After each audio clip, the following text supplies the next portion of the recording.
बच्चे हमने last time किया था नॉन प्रॉफिट ऑर्गेनाइजेशन, ठीक है, उसकी हमने स्टेटमेंट स्टार्ट की थी, मीनिंग आपको एक्सप्लेन किया नॉन प्रॉफिट ऑर्गेनाइजेशन का क्या होता है। उसके साथ जो फाइनेंशियल स्टेटमेंट्स थी उसमें हमने रिसीट एंड पेमेंट स्टार्ट किया था। आपको बताया था कि जो रिसीट एंड पेमेंट है अकाउंट है, it's just like a cash book, एक रियल अकाउंट होता है, और जितनी भी रसीट्स हैं they are recorded on the debit side of receipt and payment account, और जितनी भी पेमेंट्स की जाती हैं they are recorded on the credit side of receipt and payment account. अब जो नेक्स्ट फाइनेंशियल स्टेटमेंट हम प्रिपेयर करेंगे that is your income and expenditure account. अब इनकम एंड एक्सपेंडिचर अकाउंट में सबसे पहले जो इसकी फीचर है that it is a nominal account. क्या है ये? एक नॉमिनल अकाउंट है। Records only, it records only items or transactions which are revenue in nature, ठीक है। रेवेन्यू इन नेचर मीन्स ये किस टाइप की ट्रांजेक्शन्स रिकॉर्ड करेगा? रेवेन्यू एक्सपेंडिचर और रेवेन्यू रसीट ही रिकॉर्ड करेगा, ठीक है। All expenditures, all revenue expenditure जो होंगे they are recorded on the debit side, DR side of income and expenditure account, और all revenue receipt they are recorded on the credit side of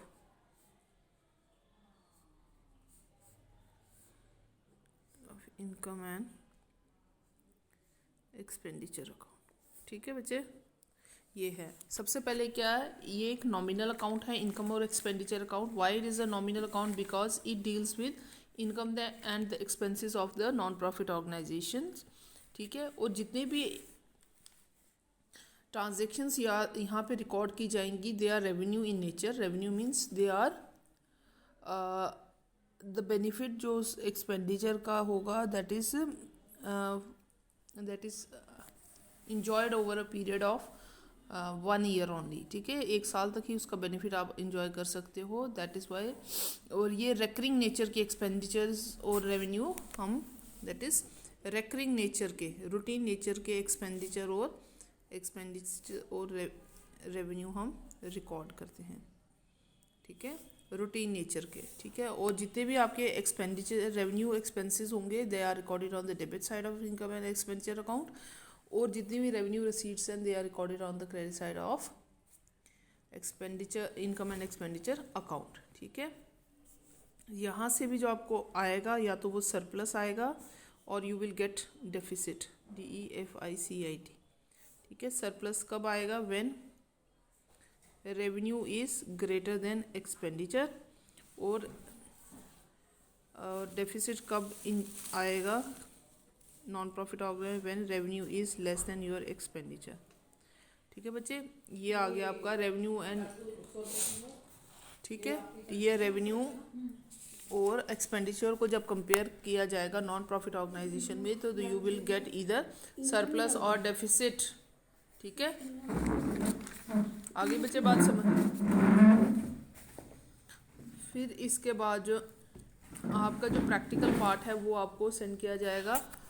इसका बच्चे इसमें अब नेक्स्ट जो चीज़ आपने करनी है, यहाँ पे आपको एक डिफरेंस आपकी बुक में दे रखा है, डिफरेंस बिटवीन क्या आपका रिसीट एंड पेमेंट अकाउंट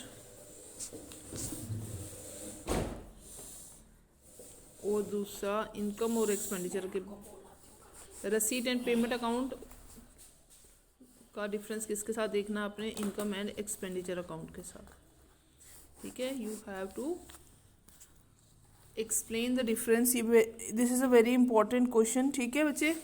और सबसे पहले जो डिफरेंस आएगा यहाँ मैं लिख देती हूँ रसीट एंड पेमेंट, और दूसरा है इनकम एंड एक्सपेंडिचर अकाउंट, ठीक है। तो सबसे पहला जो डिफरेंस आएगा, बेसिस आएगा इसका, पहला बेसिस डाल दो मीनिंग का, ठीक है। मीनिंग आपने लिख देना इनका, रिसीट और पेमेंट और इनकम और एक्सपेंडिचर का। फिर दूसरा नेचर, ये किस टाइप का अकाउंट है? रिसीट एंड पेमेंट जो है it is a real account और ये नॉमिनल अकाउंट है, ठीक है। यहाँ पे हम किस टाइप के एक्सपेंसेस रिकॉर्ड करते हैं, रिसीट एंड पेमेंट में किस टाइप की पेमेंट्स रिकॉर्ड करते हैं, और receipts we record both capital and revenue expenses and receipts. Whereas आपके जो इनकम और एक्सपेंडिचर अकाउंट है उसमें हम सिर्फ रेवेन्यू, रिसीट्स और पेमेंट रिकॉर्ड करते हैं एंड एक्सपेंसेस आर रिकॉर्डेड, ठीक है। अब यहाँ पे रिसीट एंड